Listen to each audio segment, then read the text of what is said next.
Hey, it's Don. Today we're going to talk about keywords for a few minutes here. Now, keywords can make the difference between something selling real easily and something just not selling at all. If you don't have the right words in a title of a listing, it may not sell ever. You may be missing the key thing of why that item is worth buying, why someone would want that item.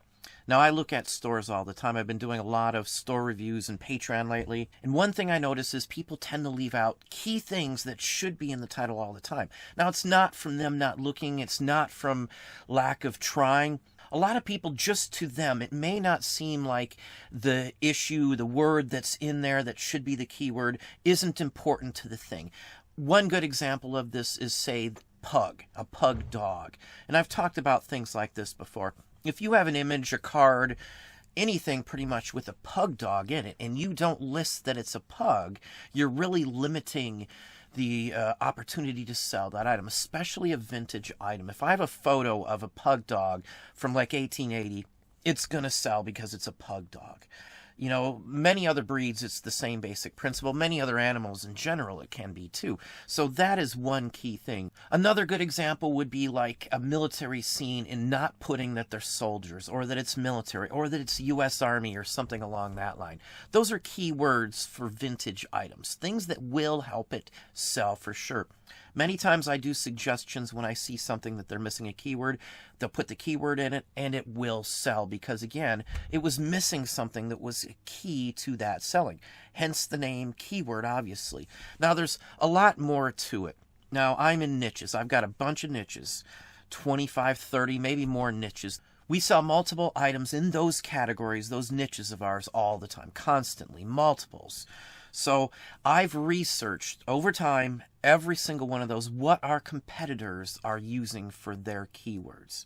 A key part of any business is checking out your competitors. Now, I worked for Pilot as a store manager. I ran a Pilot facility. It's a big, huge truck stop for those of you who travel the road a lot. Most people have stopped in one before. And what we would do is we would travel around within a 2 or 3 mile area from the store I worked in, and I would have people 3 and 4 times a day check out gas prices. If our competitors lowered it, we would lower ours to a certain percentage as well. Again, gas prices at a gas station can go up 3 or 4 times a day or go down. They rotate, constantly change all the time. You've got to keep an eye on your competitors. Same thing in the restaurant industry, same thing in, say, retail and things along that line, brick and mortar. The competitors mean something. If you're overpricing in certain categories, far over your competitors, you may not sell as well. For keywords, it's the same thing. They may be doing far better than you, selling lesser items just because they're more capable to put the right keyword in there to give them that boost.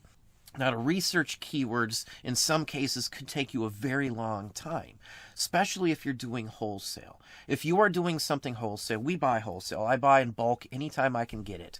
Bulk is always the way, and mass quantity is always the way for one lump sum price. It's just the cheapest, the easiest way to gain merchandise, hence gain revenue.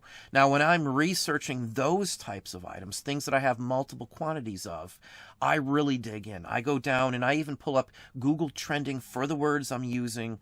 I'll see which one of those does best. I'll compare my competitors, see what they're selling. In some cases, I do have some services that we have used in the past that can tell you certain information on certain items, sales, usages, and things along that line. There's programs and apps out there that will help you do that with Amazon, for example. So eBay, it's a little harder. You have to kind of figure some of this out on your own. But the information is out there and is accessible to anybody to dig into this. Again, check out your competitors. If you see them doing something or using certain keywords and those items sell in multitudes, especially if it's a wholesale item, check trending on those as well. Google trending does do its job, and see, maybe you'll see that one of those keywords is trending so much greater than the other one, and you can switch it up a little bit. That is something you can do. Wholesale, again, I could take a couple hours to dig into the prices and keywords on wholesale items. I want to get it right. If I'm investing thousands of dollars into something, I want to know that I'm using the best keywords to sell those items over and above what anybody else is selling. Now, if you're selling in flooded categories, those keywords are so essential, as is pricing, of course, but the keywords are essential. You have to know the right keywords. Another aspect to take on those, let's say your competitor is using some specific keywords in there. He's doing very well. You look up some other information. Trending says it's doing well. Look up just on a Chrome search. Look up those titles and see which one actually shows up.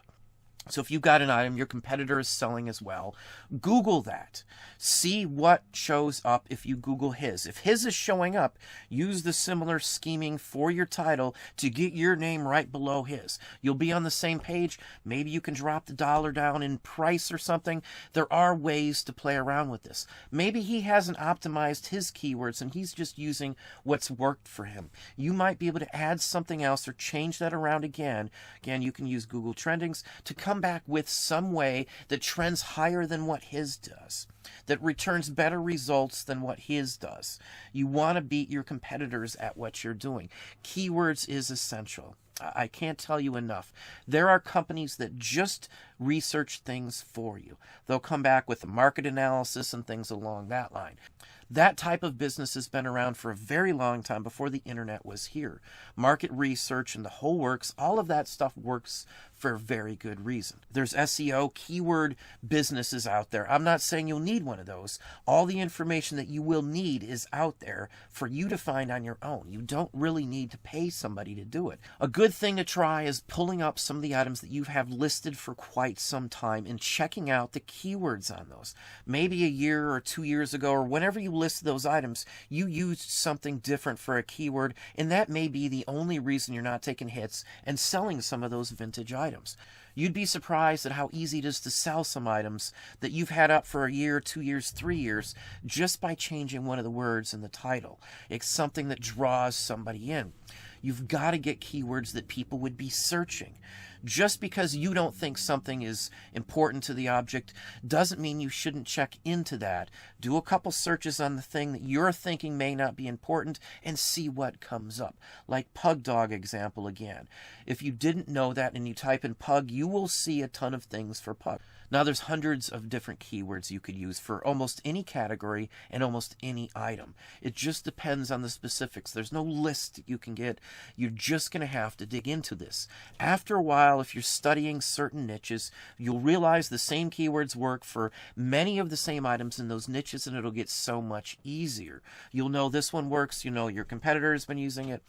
Competitor comparisons work. It's a good thing to try, especially if you center in on a niche. So give it to you one more time. You need to check your competitors. You need to do a Google Trends if that's the case. You need to do a standard Chrome search on items that you've determined are similar from your competitors.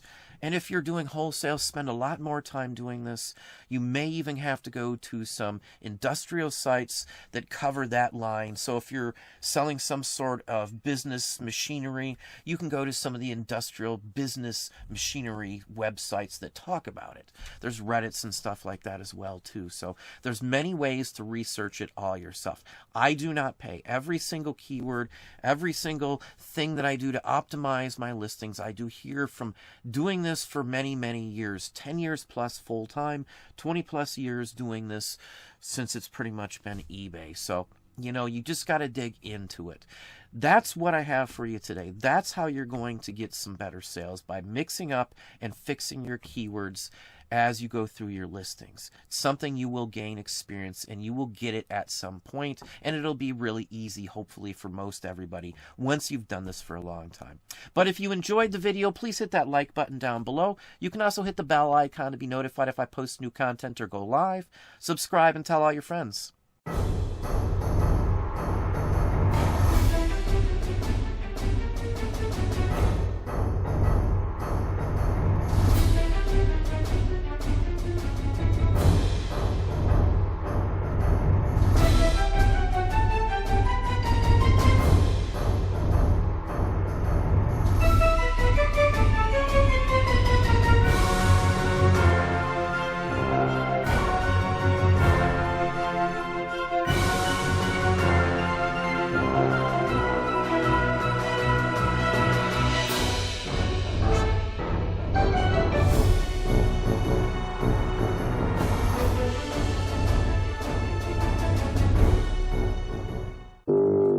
10 minutes and counting to Jiffy Pop. All systems go for great taste.